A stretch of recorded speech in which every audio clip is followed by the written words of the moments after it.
Good evening students. आपका कुछ colleges में जो है वो पेपर 1 तारीख को हो चुका है, ठीक है। लेकिन कुछ कॉलेजेस में अभी पेपर 2 और 3 तारीख को मैथ्स का पेपर है। तो मैं आपको अब प्रीवियस पेपर करवाने जा रही हूँ, जो कि बहुत ही सिंपल है। आपको इससे थोड़ा सा आइडिया मिल जाएगा कि आपका पेपर जो है वो किस टाइप का आने वाला है। तो प्लीज़ पेपर को ध्यान से करना और क्वेश्चंस को ध्यान से समझना। देखो, ये क्योंकि अब चैप्टर वाइज तो करवाने का मेरे पास भी टाइम नहीं है और ना ही आप इतना कवर कर पाओगे, लेकिन कुछ चीज़ें इसमें ऐसी हैं जो अगर आपको समझ में आ गई तो आप पेपर को अच्छे से अटैम्प्ट कर सकते हो, ठीक है। तो सबसे पहले इसमें देखो, सबसे पहले क्राइटेरिया क्या होता है पेपर का कि 3 सेक्शन में आपका पेपर आएगा। सेक्शन ए जो है, ठीक है, सेक्शन ए में आपके 8 क्वेश्चंस होते हैं, ठीक है, जिसमें से आपको 6 क्वेश्चंस करने होते हैं, ठीक है, 6 आउट ऑफ 8 ये आपके क्वेश्चंस होते हैं 2-2 नंबर के। तो यानी कि 12 नंबर का ये पेपर आ गया, ठीक है।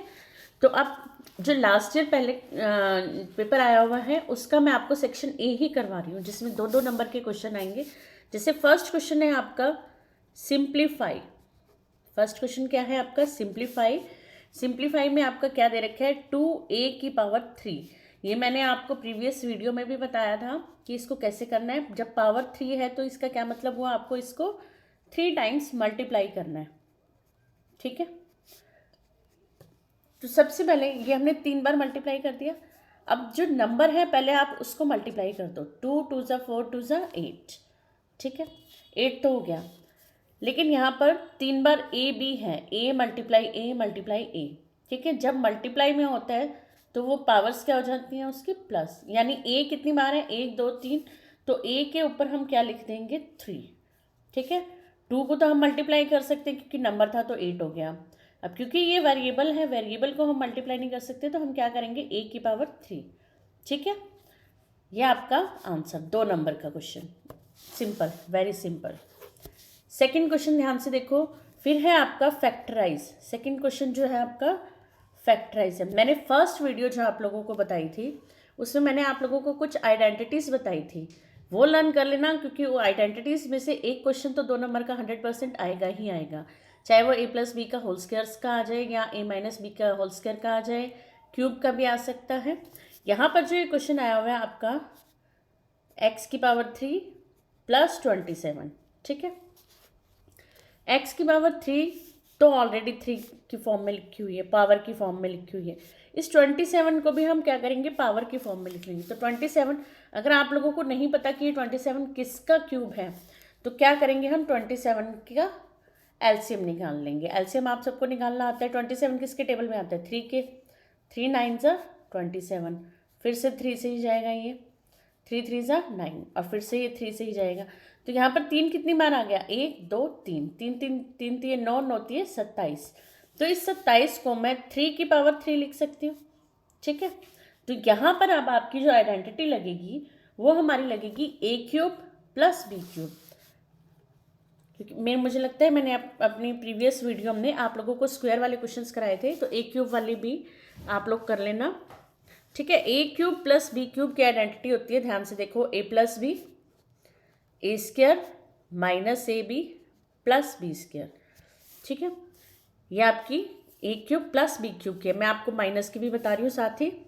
a³ - b³, यहाँ पर आपका आ गया a-b a², यहाँ पर आपका +ab आएगा +b²। ध्यान रखना, जो प्लस वाला फॉर्मूला है उसमें -ab आएगा, जो माइनस वाला फॉर्मूला है उसमें +ab आएगा, ठीक है। अब क्योंकि यहाँ पर हमारे पास क्या है? प्लस है, तो नेचुरल हम यही वाला फॉर्मूला लगाएंगे, ठीक है। तो a की वैल्यू क्या है यहाँ पे? x, और b की वैल्यू क्या है यहाँ पर? 3, ठीक है। x + 3, ठीक है। देखो, इस यहाँ पर थोड़ा सा ध्यान से करना क्योंकि यहाँ पर स्क्वायर भी है। अब यहाँ पे a² है तो a की वैल्यू क्या है आपकी? x। इस तरह से ब्रैकेट में लिखना। देखो, पेपर को जब भी आप अटैम्प्ट करते हो, पेपर को इस तरह से अटैम्प्ट करो कि आपका एग्जामिनर जो है उसको समझने में दिक्कत ना आए कि आप क्या करना चाह रहे हो, ठीक है। तो अगर स्टेप बाय स्टेप करोगे तो एक तो गलती नहीं होती, सबसे बड़ी चीज़। गलती नहीं होगी और आपका जो पेपर है एग्जामिनर अच्छे से समझ सकता है कि आपने क्या लिखा है। तो यहाँ पर X square plus A B, A क्या है एक्स, बी क्या है 3 और बी का स्क्वायर यानी कि 3 का स्क्वायर। हम लोग क्या करते हैं, एक स्टेप बचाने के चक्कर में डायरेक्ट कर देते हैं और वहाँ पर हम गलती कर देते हैं, तो गलती मत करना, ठीक है। इस तरह से इसको लिखना प्रॉपर। ये तो आपका x प्लस 3 ही रहेगा, ये आपका हो जाएगा एक्स स्क्वायर क्योंकि एक्स का स्क्वायर एक्स स्क्वायर ही रहेगा। 3 को x से मल्टीप्लाई किया तो 3x प्लस 3 का स्क्वायर करेंगे तो हम क्या आ जाएगा 9। तो ये हमारा क्या हो गया आंसर, 2 नंबर का क्वेश्चन, ठीक है। आइडेंटिटीज प्लीज़ याद कर लेना, एक क्वेश्चन 100% आएगा आपका, ठीक है। फिर है क्वेश्चन नंबर 3। क्वेश्चन नंबर 3 में बोला हुआ है डिफाइन इम्प्रॉपर फ्रैक्शन, ठीक है, इम्प्रॉपर फ्रैक्शन विद एग्जाम्पल। देखो अब मैंने आप लोगों को स्टार्टिंग में एक चीज़ बताई थी फर्स्ट वीडियो में कि आपके पास फर्स्ट ईयर में ये ऑप्शन होता है कि आप आंसर अगर आपको इंग्लिश में नहीं लिखना आ रहा तो आप हिंदी में भी लिख सकते हो। फ्रैक्शन वाले चैप्टर में मैंने आपको बताया था प्रॉपर और इम्प्रॉपर फ्रैक्शन क्या होता है। प्रॉपर फ्रैक्शन वो होता है जिसमें एक्स की पावर ऊपर तो छोटी होती है, जैसे मान लो मैं एक एग्जांपल दे देती हूँ, x square x cube plus 2x square plus 3x plus 1, ठीक है।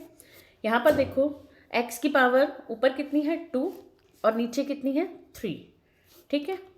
तो जब पावर ऊपर छोटी हो और नीचे बड़ी हो, ठीक है, तो ये होता है हमारा प्रॉपर फ्रैक्शन, ठीक है। आपको प्रॉपर और इम्प्रॉपर फ्रैक्शन पता होना चाहिए कौन सा होता है। आप एग्जाम्पल खुद बना सकते हैं, ठीक है। यहाँ पर x की पावर छोटी ऊपर है और बड़ी वाली नीचे है। यही मैं अगर इसका उल्टा कर दूँ, मैं यहाँ पर तो कर दूँ x की पावर 3, ठीक है, यहाँ पर मैं कर दूँ 2x square plus 4x plus 5, ठीक है। तो अब देखो यहाँ पर क्या हो रहा है, x की पावर बड़ी जो है 3 वो ऊपर आ गई है और छोटी वाली पावर क्या है आपकी नीचे आ गई है। जब बड़ी पावर ऊपर हो और छोटी पावर नीचे हो तो ये होता है हमारा इम्प्रॉपर फ्रैक्शन, ठीक है। ये इस तरह से क्वेश्चन पूछा जा सकता है। फाइन। प्रॉपर फ्रैक्शन पावर छोटी ऊपर बड़ी नीचे और इम्प्रॉपर में बड़ी पावर ऊपर और छोटी पावर नीचे। तो आप कुछ भी एग्जाम्पल इस तरह से बना के और लिख सकते हो, सिर्फ तुम्हें इनका डिफरेंस पता होना चाहिए, ठीक है। अब नेक्स्ट क्वेश्चन देखो क्या है, क्वेश्चन नंबर 4। क्वेश्चन नंबर 4 है, सबसे पहले तो आप लोगों को ये पता होना चाहिए कि कॉम्प्लेक्स वैल्यू क्या होती है। मैं इन शॉर्ट तुम्हें ना डायरेक्ट क्वेश्चंस के थ्रू बता देती हूँ कि कैसे करना है, ठीक है। क्वेश्चन देख लो पहले क्या है हमारा, if z equals to 3 minus 2 iota. देखो जब भी इस तरह की फॉर्म में कोई भी वैल्यू दी होती है तो वो आपकी होती है कॉम्प्लेक्स नंबर, ठीक है। ये आपका कॉम्प्लेक्स वाला चैप्टर है उसमें आएगा, ठीक है, कॉम्प्लेक्स नंबर। जब भी ये आई वाला आता है ना तो इसको हम क्या बोलते हैं आयोटा, इसको हम क्या बोलते हैं आयोटा। और आयोटा वाला जब भी वैल्यू दी हुई हो तो इसका मतलब वो क्या है आपका कॉम्प्लेक्स नंबर। अब 2 नंबर में इसमें आपसे पूछा हुआ है if z is equal to this find conjugate of z। Conjugate क्या होता है, कॉम्प्लेक्स नंबर का उल्टा, ठीक है। यहाँ पर अब z देखो क्या दे रखा है 3 माइनस 2 आयोटा। बहुत सिंपल है, जब आपसे कंजुगेट पूछा हो तो आपने क्या करना है, इस z के ऊपर तो बार लगा देना है, z के ऊपर बार इक्वल्स टू 3 ऐसे का ऐसे लिख लेंगे। ये जो माइनस है ना ये प्लस में हो जाएगा और फिर 2 आयोटा, z के ऊपर बार 3 प्लस 2 आयोटा। ये जो साइन है ना माइनस वाला ये प्लस हो जाएगा और अगर यहाँ पे प्लस दिया होता तो यहाँ पर मैं क्या कर देती माइनस। बाकी और आपने कुछ भी नहीं करना, जो आपकी आयोटा वाली टर्म है ना इसको कुछ नहीं करना। इसका जो साइन है अगर मान लीजिए मेरे पास है -3 प्लस 2 आयोटा, ठीक है, ये मैं जस्ट आपको समझाने के लिए कर रही हूँ, क्वेश्चन आपका ये है। तो आपने इस वाली वैल्यू को कुछ भी नहीं करना, इसको नहीं छेड़ना, ये -3 ही रहेगा, लेकिन ये वाला जो प्लस है ना ये माइनस में हो जाएगा। यानी कि आपने कौन सा साइन चेंज करना है, जो आयोटा वाली वैल्यू के सामने आपका साइन है।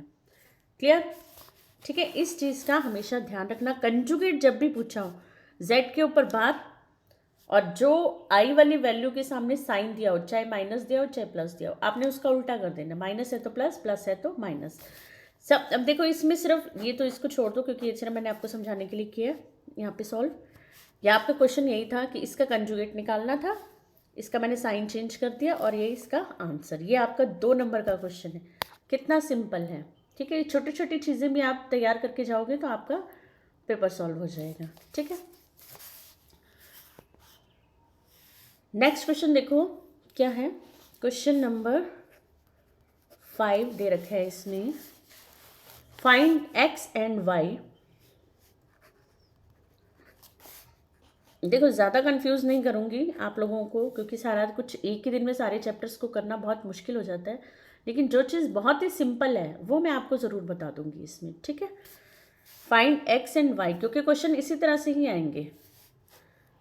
f-2 plus y plus 3 iota equals to 4 plus 13 iota, ठीक है।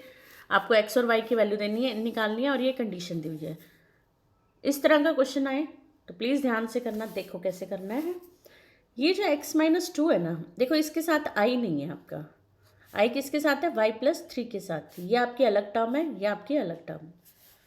x-2 के साथ भी आयोटा नहीं है और 4 के साथ भी नहीं है ना। तो x-2 को हम किसके इक्वल लिख देंगे, 4, ठीक है। इसको अभी बाद में करेंगे। x-2 को 4 के साथ कंपेयर करेंगे, तो ये जो -2 है ये क्या हो जाएगा, उधर जाके +2, और ये 4 + 2 क्या हो गया आपका 6। ये तो आ गई आपकी x की वैल्यू 6। अब y की वैल्यू के लिए देखो, आयोटा वाली टर्म को आयोटा वाली टर्म के साथ, y+3 को किसके साथ कंपेयर करोगे, 13 के साथ। y+3 equals to 13। आयोटा नहीं लेंगे हम, और अगर लोगे भी तो वो कैंसिल हो जाएगा, तो ज़रूरत नहीं है आयोटा लेने की। सिर्फ उसकी जो वैल्यूज़ हैं उनको कंपेयर कर दो आपस में। अब ये +3 है, उधर जाके क्या हो जाएगा -3, ठीक है। तो y की वैल्यू क्या आ गई आपके पास, 10। 2 नंबर का क्वेश्चन है ये भी, ठीक है। अब अगला है question, define zero matrix. Define zero matrix. देखो मैट्रिक्स क्या होता है, एक बॉक्स होता है, ठीक है। मान लीजिए ये है, इसके अंदर मैं कोई भी वैल्यूज़ लिख सकती हूँ, 1 2 3 4 5 6 7 8 9, ठीक है। इस तरह से ये क्या होता है, आपका मैट्रिक्स होता है। ये इतना आपको पता होना चाहिए कि मैट्रिक्स कैसा होता है। और मैट्रिक्स में क्या होती है, रो होती हैं और कॉलम होती हैं। ये होती है रो, जो हॉरिजेंटल होती है ना आपकी, ये होती हैं हॉरिजेंटल, जो होती हैं वो आपकी क्या होती है, रो, ठीक है। और जो वर्टिकल होती हैं, ऐसे लंबाई में जो होती हैं, वर्टिकल जो होती हैं वो होती हैं आपके कॉलम। वो क्या होते हैं, कॉलम, ठीक है। रो और कॉलम, ठीक है। अगर मैं आपसे ये पूछूं कि इस मैट्रिक्स में रो कितनी है, तो आप क्या बताओगे, 1 2 3, ठीक है। अगर मैं आपसे पूछूं कॉलम कितने हैं, तो 1 2 3, 3 ही हमारे पास कॉलम है। तो एक मैट्रिक्स में और लेती हूँ एक एग्जांपल, 1 2 3 4 5 6 7 8, इस तरह से लिया मैंने, ठीक है। अब मुझे इसमें अगर रो बतानी हो तो मैं कितनी बताऊंगी इसमें, 1 2, ठीक है। और कॉलम कितने बताऊंगी इसमें मैं, 1 2 3 4, 4 इसमें कॉलम हमारे, ठीक है। देखो तुम्हें एक चीज़ पता होगा कि रेक्टेंगल जो होता है उसमें क्या होता है, रेक्टेंगल में अपोजिट साइड्स इक्वल होती हैं, अपोजिट साइड्स इक्वल होती हैं, ठीक है। यानी कि ये जो चौड़ाई होती है ये ज़्यादा होती है, ये लंबाई कम होती है, किसी भी तरह से लगा लो आप, अपोजिट साइड्स इक्वल होती हैं, ठीक है। यानी आयत, आयत पता है ना आपको क्या होता है सबको, आयत यानी रेक्टेंगल, ठीक है। यहाँ पर देखो ये जो रो होती है ना, इनको हम डिनोट करते हैं एम से, रो को हम डिनोट करते हैं एम से, और कॉलम को हम डिनोट करते हैं एन से, कॉलम को हम डिनोट करते हैं एन से, ठीक है। अगर आपसे पूछा जाए रेक्टेंगल मैट्रिक्स का एग्जाम्पल दो, अभी तो जीरो मैट्रिक्स पूछा हुआ है ना, जीरो मैट्रिक्स भी बताऊंगी कैसे होता है। अगर आपसे पूछा जाए कि give example of rectangle matrix, ठीक है, तो रेक्टेंगल मैट्रिक्स का आप बता सकते हो इस तरह से बना के, जिसमें रो कम हो और कॉलम ज़्यादा हो, यानी रो और कॉलम अलग अलग होने चाहिए, सेम नहीं होने चाहिए, ठीक है। और जिसमें रो और कॉलम सेम हो, जैसे इसमें 3 ही रो थी और 3 ही कॉलम है। तुम्हें पता है वर्ग यानी स्क्वायर, वर्ग क्या होता है? जिसकी चारों साइड्स इक्वल होती हैं। तो वर्ग यानी स्क्वायर मैट्रिक्स के लिए कैसे एग्जाम्पल दोगे? इस तरह से कुछ भी बना के, कुछ भी वैल्यूज़ लिख के आप एग्जाम्पल दे सकते हो उसका। ठीक है, बस उसमें आपको क्या ध्यान रखना है कि रो और कॉलम जो है वो इक्वल होनी चाहिए। रेक्टेंगल मैट्रिक्स में रो और कॉलम इक्वल नहीं होने चाहिए। ठीक है, m इक्वल्स टू n होना चाहिए स्क्वायर मैट्रिक्स में, और m इज नॉट इक्वल होना चाहिए आपका रेक्टेंगल मैट्रिक्स में। ठीक है, जो जीरो मैट्रिक्स होता है ना, जीरो मैट्रिक्स में जो ये सारी वैल्यूज जो होती हैं अंदर, वो सारी क्या होती है? जीरो। तो ये आप एक एग्जांपल बना के दे सकते हो। ठीक है, इसको हम नल मैट्रिक्स भी बोलते हैं। ठीक है, इसको हम नल मैट्रिक्स भी बोलते हैं और जीरो मैट्रिक्स, जिसमें सारी वैल्यूज जो होती हैं वो क्या होती है? जीरो होती हैं आपकी। ठीक है, चलिए इस तरह से आपके 2-2 नंबर के ये क्वेश्चंस आए हुए हैं। तो ये मैंने आपको बता दिया। अब नेक्स्ट उसमें मैं आपको 4 नंबर वाले क्वेश्चन बता दूंगी। ठीक है, एक चीज़ और बता देती हूँ मैं आप लोगों को, जो सेक्शन सी है उसके भी क्वेश्चंस बता देती हूँ। प्रीवियस जो वीडियो थी उसमें मैंने आपको पार्शियल फ्रैक्शन का एक क्वेश्चन करवाया था, रिजॉल्व इनटू पार्शियल फ्रैक्शन। देखो टाइम कम है इसलिए मैं भी इन शॉर्ट करा रही हूँ, लेकिन अगर आपको सेकंड सेशनल के लिए प्रॉपर, अगर आपको सिलेबस वाइज चैप्टर वाइज करना है तो प्लीज़ वीडियोस को रेगुलरली देखो और चैनल सब्सक्राइब करके आप शेयर भी करो, लाइक भी करो, ताकि मुझे भी लगे कि हाँ भाई तुम भी पढ़ रहे हो कुछ। ठीक है, और अगर कुछ भी डाउट्स होते हैं तो कमेंट बॉक्स में लिखा करो। पढ़ाने का मज़ा भी तभी आता है जब आप लोग खुद इंटरेस्ट लेके पढ़ना चाहोगे तो, नहीं तो मुझे भी लगेगा कि नहीं यार बच्चे पढ़ते तो है नहीं, मैं क्यों करूँ मेहनत। ऐसा नहीं, आपको अगर पास होना है, मैं बार बार एक ही चीज़ बोलती हूँ, री आ गई तो बहुत परेशान हो जाओगे, पूरा साल पेपर ही देते रहोगे। तो कोशिश करो कि री ना आए आपकी। ठीक है, मैं आपको एक क्वेश्चन दे रही हूँ। क्वेश्चन नंबर ये है आपका पेपर में है क्वेश्चन नंबर 16। अभी ये आपका क्वेश्चन आया हुआ है 8 नंबर में। ठीक है, 8 नंबर में ये क्वेश्चन आया हुआ है। इसका मुझे आंसर चाहिए कमेंट बॉक्स में सबसे। ये मैंने 3 फैक्टर वाला क्वेश्चन आप लोगों को करवाया था, है ना? इस क्वेश्चन को प्रैक्टिस करना और इसका आंसर मुझे कमेंट बॉक्स में चाहिए। ठीक है, और नेक्स्ट क्वेश्चन भी लिख लो, 8 नंबर का जो आया हुआ था वो भी बहुत सिंपल है। डिफाइन करना है आपने, फर्स्ट आपने करना है स्क्वायर मैट्रिक्स। तो स्क्वायर मैट्रिक्स मैंने आपको बता दिया ना क्या है, जिसमें रो और कॉलम क्या होते हैं? इक्वल होते हैं। ठीक है, सेकंड है आपका diagonal matrix, diagonal matrix. Third है आपका आइडेंटिटी मैट्रिक्स, ये भी मैं आप लोगों को बता दूंगी नेक्स्ट उसमें। ठीक है, फोर्थ है आपका सिमेट्रिक मैट्रिक्स, सिमेट्रिक। देखो ये बहुत लेंथी चैप्टर है, लेकिन मैं तुम्हें जो आया हुआ है शॉर्ट वो बता दूंगी, और मैट्रिक्स को सॉल्व कैसे करते हैं वो भी मैं आप लोगों को बता दूंगी। ठीक है, तो अभी तो तुम इन क्वेश्चंस की प्रैक्टिस करो। इस टाइप के क्वेश्चंस अगर बुक है तो उसमें से करो। कमेंट बॉक्स में मुझे बताओ कौन से क्वेश्चन समझ में नहीं आ रहे हैं, वो मैं आपको वीडियो में करवा दूंगी। इस पेपर को अच्छे से कर लेना, क्योंकि पेपर ऑलमोस्ट जो होता है ना सेम ही आता है, थोड़ा बहुत चेंज होता है क्वेश्चंस में, तो इनको अच्छे से पढ़ लेना। ठीक है, ओके, बाय।